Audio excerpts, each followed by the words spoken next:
రేవంత్ సర్కార్పై మాజీ మంత్రి హరీష్ రావు ఫైర్ అయ్యారు. సీఎం రేవంత్ రెడ్డిని బొగ్గు స్కామ్ నుంచి బయటపడేసేందుకు భట్టి విక్రమార్క ప్రయత్నం చేస్తున్నారని ఆరోపించారు. సైట్ విజిట్ సర్టిఫికేట్పై భట్టి అవాస్తవాలు మాట్లాడారన్నారు. రేవంత్ రెడ్డి అవినీతి చేస్తున్నారంటే ఆయనతో మాట్లాడడం ఏంటని ప్రశ్నించారు. సింగరేణిలో నైని సోలార్ స్కామ్లే కాదని ఇంకా చాలా కుంభకోణాలు ఉన్నాయని వాటిని త్వరలోనే బయటపెడతామన్నారు. ఇక సైట్ విజిట్ నిబంధన బీఆర్ఎస్ హయాంలోనే వచ్చిందని భట్టి అబద్ధం చెప్పారన్నారు. ఈరోజు దేశవ్యాప్తంగా సింగరేణి బొగ్గు స్కామ్పై దేశమంతా కూడా చర్చ జరుగుతూ ఉంది.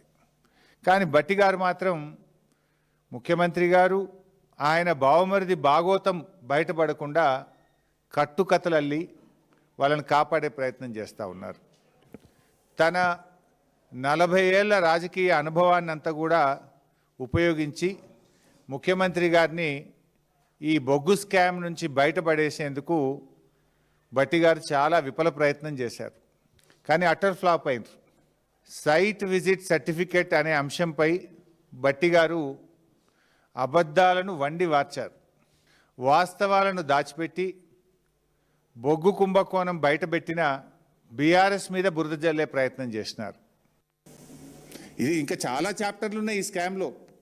1-2 స్కాములు కాదు, 10ల సంఖ్యలో సింగరేణిలో స్కాములు జరిగినాయి. నేను 2 చాప్టర్లు రిలీజ్ చేసిన.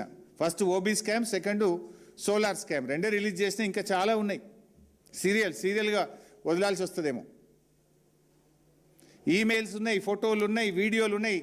ఏ హోటల్లో ఈ కింగ్ పిన్ ఏ హోటల్లో మీటింగ్ పెట్టిండు, హోటల్లో కూర్చున్న కాంట్రాక్టర్లు, ది రింగ్ మాస్టర్ ముఖ్యమంత్రి గారి బంధువు కూడా కూర్చున్న ఫోటోలు కూడా నా దగ్గర ఉన్నాయి. టైం వచ్చినప్పుడు రిలీజ్ చేస్తాను. 9E బ్లాక్ టెండర్ మాట్లాడినారు బైసాబ్.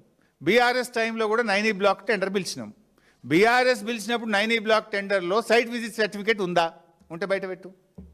బీఆర్ఎస్ టైంలో వచ్చిందంటున్నావు కదా.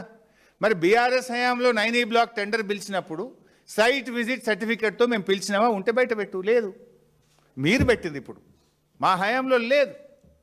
ఇది ప్యూర్లీ 2025 మేలో సైట్ విజిట్ సర్టిఫికేట్ను ప్రారంభించింది కాంగ్రెస్. దాని తొలి లబ్ధిదారుడు రేవంత్ రెడ్డి బావమరిది సృజన్ రెడ్డి షోదా కంపెనీ. 2025 జనవరి భూపాలపల్లిది సైట్ విజిట్ సర్టిఫికేట్ లేకుండా అయింది.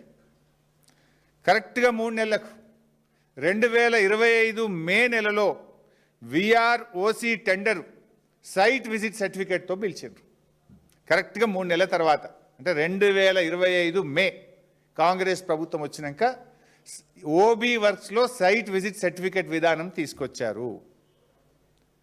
దాని లబ్ధిదారుడు ఎవరు అంటే దాని లబ్ధిదారుడు సృజన్ రెడ్డి, షోదా కన్స్ట్రక్షన్స్. ఇలాన్ని డీటెయిల్స్ ఉన్నాయి. ఎప్పుడు టెండర్ పిలిచినారు, వర్క్ ఎక్కడ, రేట్ ఎంత, ఎంత ఎక్సెస్ వేసుకున్నారు, ఎంత ప్లస్ వేసుకున్నారు, ఏం జరిగింది, all details are there. This I will release it to the media. మీకు కూడా కాపీ ఇస్తాను. సో సైట్ విజిట్ సర్టిఫికేట్ ఎప్పుడు వచ్చింది? 2025 మేలో వచ్చింది. దాని మొదటి లబ్ధిదారుడు ఎవరు? ముఖ్యమంత్రి బావమరిది సృజన్ రెడ్డి, ఆయన కంపెనీ షోదా కన్స్ట్రక్షన్స్. ఓబీ వర్క్స్లో మొదటి లబ్ధిదారుడే ముఖ్యమంత్రి, ఆయన కుటుంబ సభ్యులు. దీన్ని మసిబూసి మారేడికాయ చేసి ఇదేదో పాతగానే ఉండే, వెనుకటనే ఉండే అని నానా తంటాలు పడ్డాడు పాపం భట్టి గారు.